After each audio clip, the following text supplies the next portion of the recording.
Lethal Company is... I was gonna start this video off with the whole generic, this game is made by these people and it's about this, etc, etc. But when it comes to Lethal Company, it's hard to really pin down one particular thing about it. Like, okay, sure, yes, it's a horror game. It'll terrify some kids and make them go the way of Elvis, right? But at the same time, dog, this shit is a comedy. Like, okay, yes, on one hand, my friend may be getting the fear of God put into them, but at the same time, there was nothing funnier. It's like when you see someone get emoted on mid-fight and you go like, man, yo, that shit's hilarious. I'm glad that shit ain't me. So straight up, I don't really know what to classify Lethal Company as. It's a horror game whilst being a comedy that also causes me absolute Judas moments. Times where I cannot wait to sacrifice the crew. This game has made me want to go the way of Griffith. Not for any particular dreams or aspirations, nah dog, just cause it would be funny. Like on one hand, not telling my friend that a monster may be around the corner ready to eat his ass would be unideal.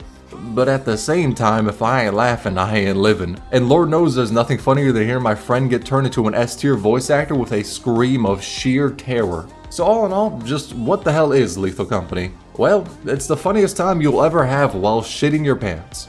Quite frankly, this game is goated. And in case you're looking at this video and got zero clue why a bunch of motherfuckers wearing prison onesies are running around dying to spilled Mountain Dew, then let me explain it to you. In like 2 sentences. So you fly to a planet, walk in a building, get shit. You get enough of that shit to fill out your quota. If not, you die. That's the game. That's literally it.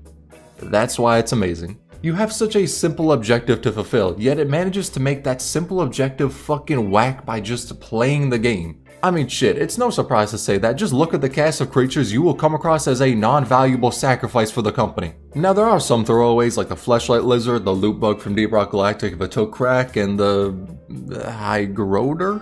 Why's it got the name of a discount Greek god? Bro, who calls it that? I don't give a damn, it's called the slime. Now some of the ones we got are, Earth Leviathan? Yeah, I'm gonna keep it 100 with you, Chief. If you see the ground rumbling, you're dead. There's not much you can do. Aside from that, we got bamboo hawks, for whatever fucking reason. There's also the Australian spider, the fleas that grab you like a Minecraft YouTuber at a kindergarten, and the electric bees. Cause we really needed to make those motherfuckers electric. Now it's time to talk about the big boys, the ones who will waffle stomp you and make you regret your decision of getting this game. So first off, yeah, Coilhead.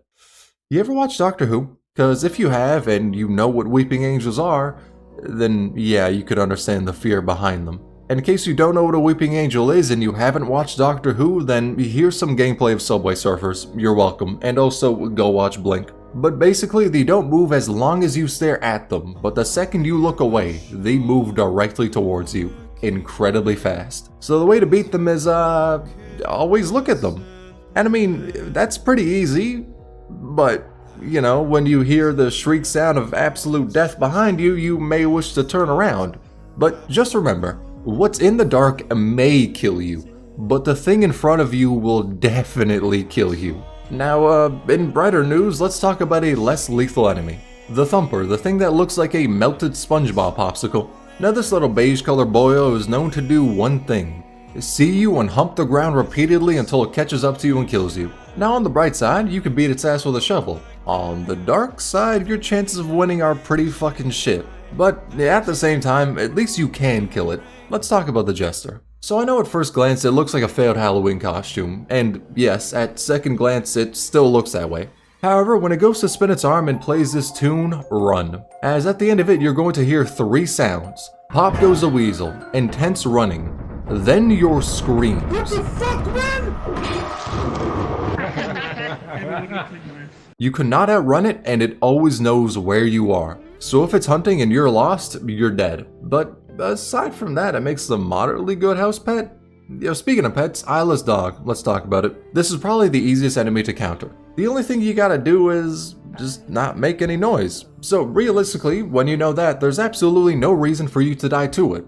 Or possibly make a lot of noise to the point where it may or may not indirectly go after one of your teammates as a result of your actions. I would never do that. So yeah, dogs are weak as hell. let's talk about the actual scary outside monster, the forest giant. These big boys chase you down. The thing is though, they don't really run fast, they just run menacingly. Like yes, on one hand, having a creature sprint at you is scary, but on the other, having a creature that is the equivalent to 8 of you alchemy fused together with tree bark actively running at you is terrifying. Especially considering that it doesn't need its full speed to catch you, it's basically jogging and waiting until you run out of sprint, then you're dead. If you see one and you're far from the ship, Alt F4 before it eats you, don't give them the satisfaction of the kill. Let's start talking about the Nutcracker now. Unfortunately, it's not some hot BDSM creature, it's a legitimate fucking nutcracker. Yep, straight ripped from A Christmas Carol. And as one would imagine from a Christmas-based monster, it is very American. What do I mean by that? Well, it carries a double barrel and is ready to pop your ass because you broke castle laws. However, if you murder it, then you get to take its shotgun as a prize. Which is still the most American shit I think I've ever seen. Now, for the next creature you will encounter is a mask. Yep, just a mask. Oh, and this mask has a couple of tags associated with it, which would be mind control, vor, vomit, possession, mind break, and snuff. Do with that knowledge what you will. The next creature to cover is the Braken. This motherfucker is terrifying. Now here's the play-by-play on how to stall it. Not beat it, stall it. You need to constantly be on the lookout for it, and if you see it, you need to immediately look away. Any encounter with the Braken is quite literally this scene from Attack on Titan. Now you may be asking, what happens if I continue to stare at it? It snaps your neck. What if I don't stare at it? It snaps your balls. So it's a pain in the ass, but there is some measure of protection. Now let's talk about one where the only option you have is to run, which would be this bitch that looks like Freddy Krueger's daughter, Ghost Girl. Now what happens with the Ghost Girl is she decides on a player to haunt, and from there only that player can see her, no one else. Now you may think to yourself, it's just a little girl, what's she gonna do? Well, at first she just stares at you. The next time she appears though, she starts skipping towards you, and if she touches you... No.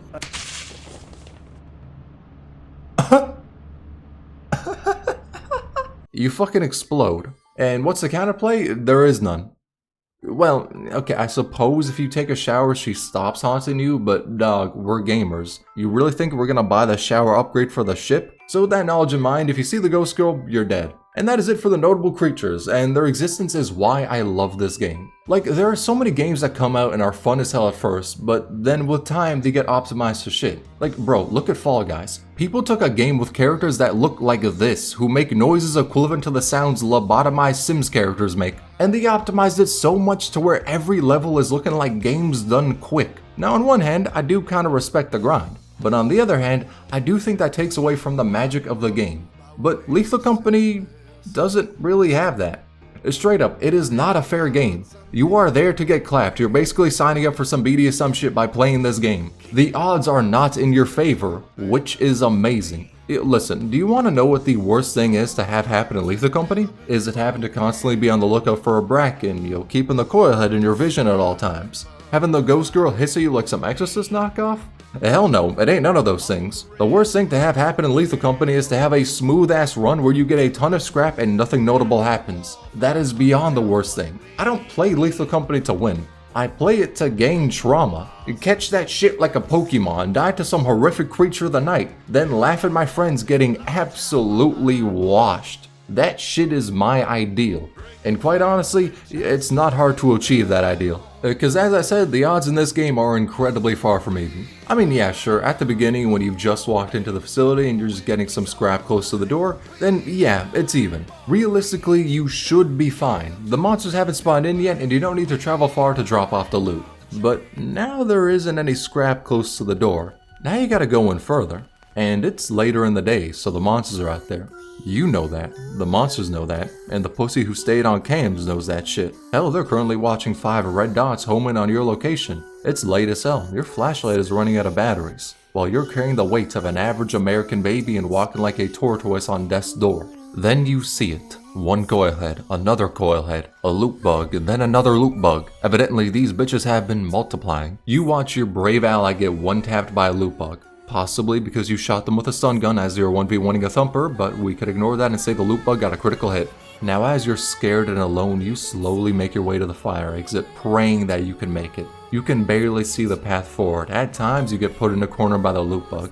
Then you see it. The fire exit? Hell no, a third fucking coil head. At this point, you know life is not an option. The dead cowards made it so the autopilot is bouncing. There is no hope, and in the darkness, after your flashlight has run out of batteries, you hear it.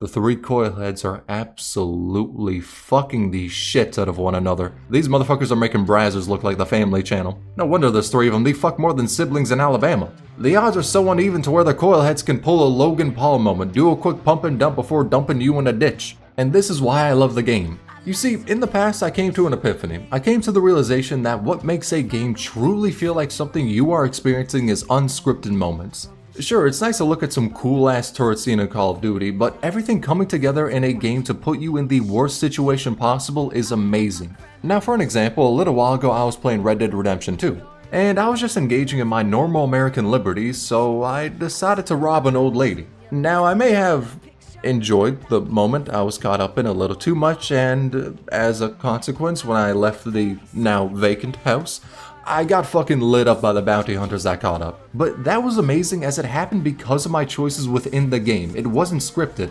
I couldn't have seen it coming. And Lethal Company is filled with moments like that, where you put yourself in a movie situation. This is what makes it feel unique. And speaking of unique, call me Illuminati because I dead ripped that Red Dead story from our friend Dino Dave. I only played that game for like 4 hours, but it took me 4 minutes to pass that story off as my own. Illuminati may be getting annihilated by the internet, but don't worry. I'm ready to take her place in the pages of plagiarism. If future goals and aspirations aside, have you ever had the moment where you're watching a horror movie, right? And then the characters split up, for no fucking reason, and all of a sudden one of them hears a scream and then silence. Now as a viewer, this is when I'm belly laughing cause A, you idiots split up, and B, your friend just got no-diffed by a fucking doll. But then, when that happens to you, it suddenly isn't as funny. Am I the only one alive? Oh no, no. And just like that, bam, I've been placed into a horror movie and there ain't no actors. I mean, there is an audience, they're currently laughing at me from the afterlife, but I'm the one in deep shit. Moments where you are put in a terrible situation, looking for an exit, trying to meet quota, and not wondering if you'll live, but instead wondering what will kill you. That is what makes Lethal Company amazing. A lot of horror games can get to the point of a very simple, I get jump scared and killed here, so I should do this instead in this segment of the game. And that's not a dig at games like that. When you make a story or a string of events for a game, the outlook of A doesn't work, let's do B instead, inherently comes with that. But Lethal Company avoids that by making the levels randomized. You don't know what monsters you'll encounter and where, or how the facility is going to look. Sure, you can have countermeasures in mind for what to do, but if you see a coil head and a Bracken is closing in from behind you, those countermeasures don't mean shit. When I'm playing Lethal Company, I don't get the idea that I'm trying to figure out how to pass a section in a horror game. I get the feeling that I'm in a horror movie and I'm not the protagonist, I'm an extra. Which is why it's amazing. So much fun exists in just walking into a facility and letting shit randomly happen. You can get put in a death trap, have multiple enemies all around you and not know, or watch your allies scream and fucking explode out of nowhere. Or you can just walk in, grab loot and leave. The game doesn't try to force anything, which makes everything authentic. And that formula is amazing for a horror game. Now there are some updates I'd like to see with time, such as making the inside of facilities more unique per planet. As of now, spawns and some shit like turrets or landmines make the facilities feel different per planet, but if we got to the point where the facilities in every planet were as unique as Dines is, then that shit would be goated. And of course, just adding in more monsters would be great. Though when they do add in monsters, I would love if they said nothing or next to nothing, just to make people shit themselves even more when they encounter it. Kinda like what they did with the mask in this trailer. And if it was made so mods were easy as hell to make for the game, then that shit would be perfect. Though modders are already figuring out ways to add in monsters like this, and in the future there are plans to add in a fair bit of Lobotomy Corporation monsters. And also yes, side note, mods are fucking amazing in this game. Straight up get the R2 mod manager for this game. And also, here's my mod list. But there are some go-to ones not in this, like Bigger Company, which makes it so you can have more than 4 people, Late Company, which makes joining mid-game a thing, and of course, the mod that gives you absolute freedom, a rocket launcher. so you can actually fight back against the bitch-ass monsters. And a very moderate amount, as evidently a fucking spider can survive an anti-tank missile. So yes, mods are amazing, and if this game was incredibly easy to mod, then that would be fun as hell. But I'm not saying the game needs any of this now. I mean shit, it's not even 2 months old, and quite literally only one person is making it. So with time we could hopefully see these improvements, but the developer of the game gets the big chill and not rush in my opinion. Because when it comes to Lethal Company, I'ma put this in the simplest terms possible. They cooked.